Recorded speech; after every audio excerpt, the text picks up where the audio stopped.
So let's see here. What if... Okay, so this is my GitHub user.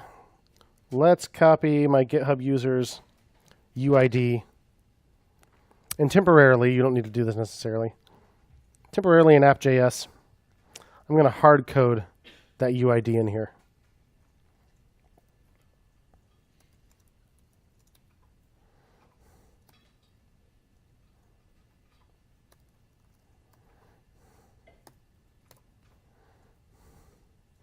So instead of dynamically getting the UID out of state, I'm just always going to sync with this one.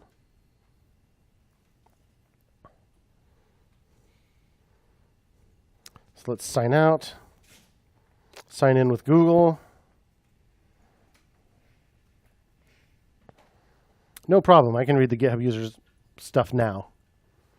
Ideally, this would get enforced at the database level, and you wouldn't be allowed to do that even if somehow you managed to mess with the code in that manner. So what can we do about that? Where do you think I should look? Originally, anybody could read and write. Then only authorized people who had authenticated could read and write. So that was under the rules, which is on the database tab, not the authentication tab. Database, rules, and right now it just says who can read? Anyone who is at least logged in. If you look at the notes from yesterday, there are some more detailed examples for Firebase rules. Because your Uncle Seth loves you so much. Oh, that's not where the rules are. Where are the rules? Rules. So that simple example first requires you to be logged in. But you can also set rules per endpoint. So you could say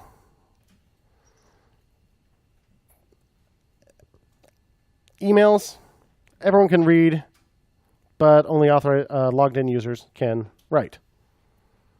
You could even say for user data that's in there, oh look, we're using a variable, user ID. So to read it, you not only have to be logged in, but the user ID on your login must match this variable. So we can enforce this at the database level. Instead of saying read, write, we can instead say specify an endpoint. So our data is just at the endpoint, that username, right? So give a little variable here, user ID, colon, object, and then inside there we have read and write rules.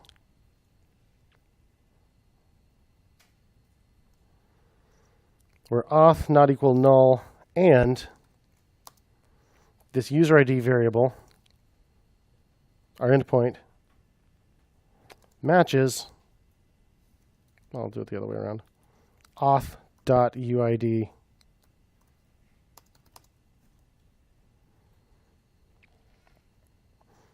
So that's saying we're logged in, and the UID that comes from our login information matches the name of this endpoint. Now it doesn't know user ID from any other word, but that should get the job done. If we change it to publish. All right, now we're already syncing. Let's log out. And let's sign in with Google. And I don't see any notes anymore. So you're not allowed to see those. Can I see it if I sign in with GitHub? Whoops. GitHub. Yeah. So with the GitHub UID hard-coded in there, the GitHub user sees them. The Google user does not. So we fixed it.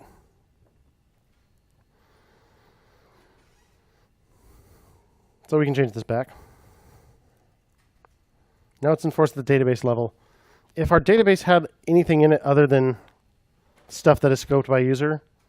If, for example, we had this stuff and we had some public data.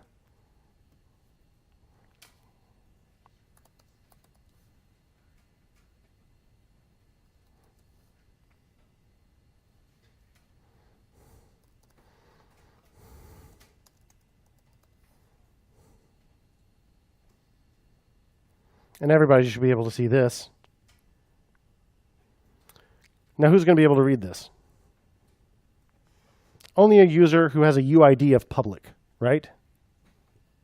So since we put the UIDs at the top level of our data, that means absolutely everything is going to be scoped under user. Or it's going to be unreadable, whichever you like.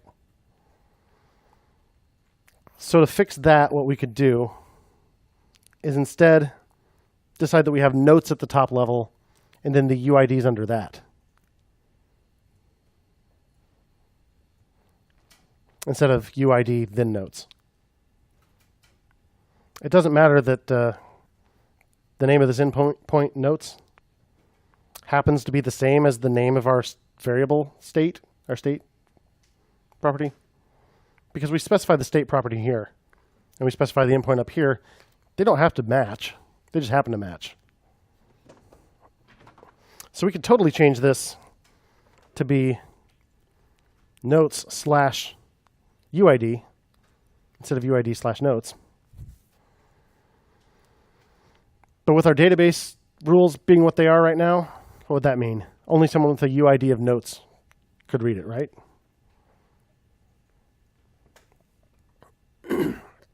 So we're going to need to change that. Under rules,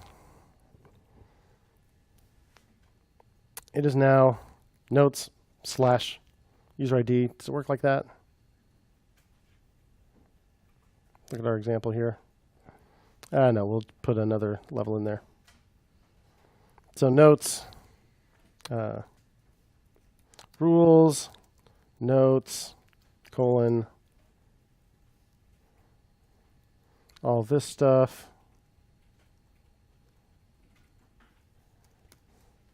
Like that.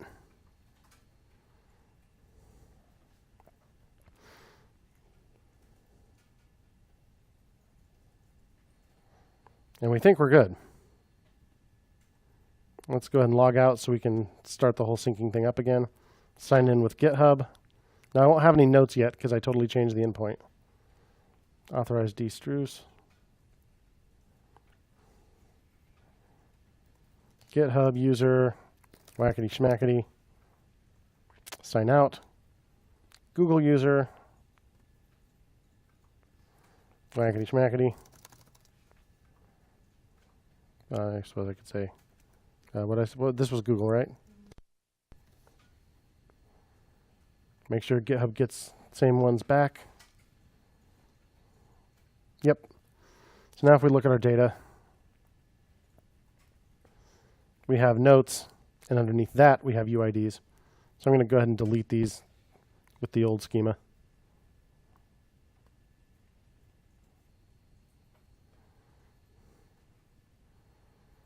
So what about public? Now we could, if we wanted to, add a totally separate rule for those.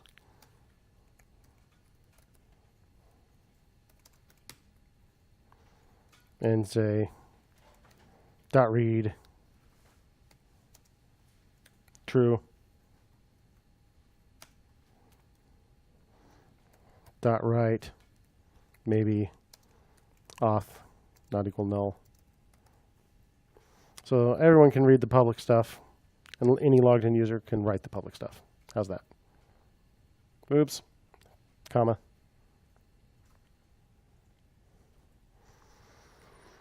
If you're not sure whether your rules worked, there's a simulator built in here, notice.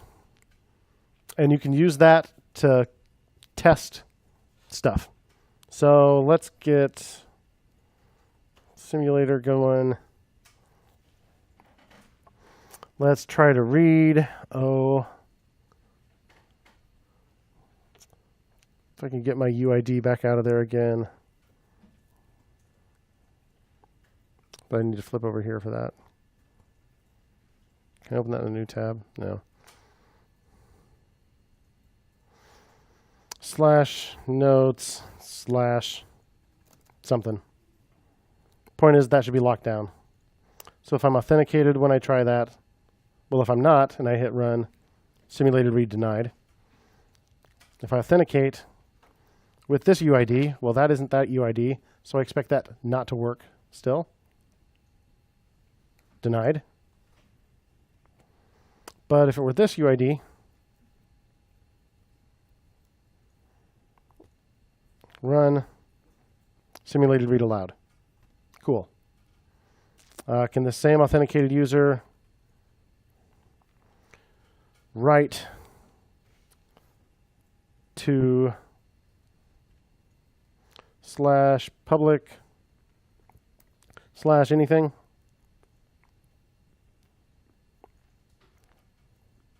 Yes, allowed. If I were not authenticated, I tried to write there, denied. If I tried to read, not authenticated, allowed. So my rules worked. So you can simulate it a little more easily than like copying and pasting a hard-coded UID to see if it works. So it's pretty darn flexible. Pretty nice. Pretty nice.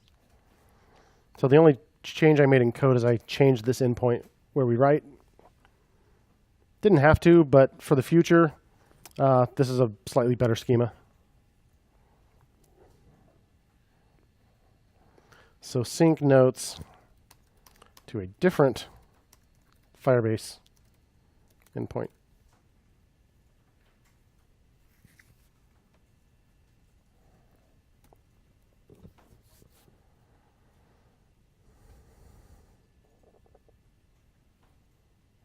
Cool. Questions? Do you understand why we might want to do that? Why we might want to enforce that at the database level? Do you understand why your customers might want you to do that? Yeah. How do you access the public data, like without authentication for this website? Right now, when it logs in, it can have only 2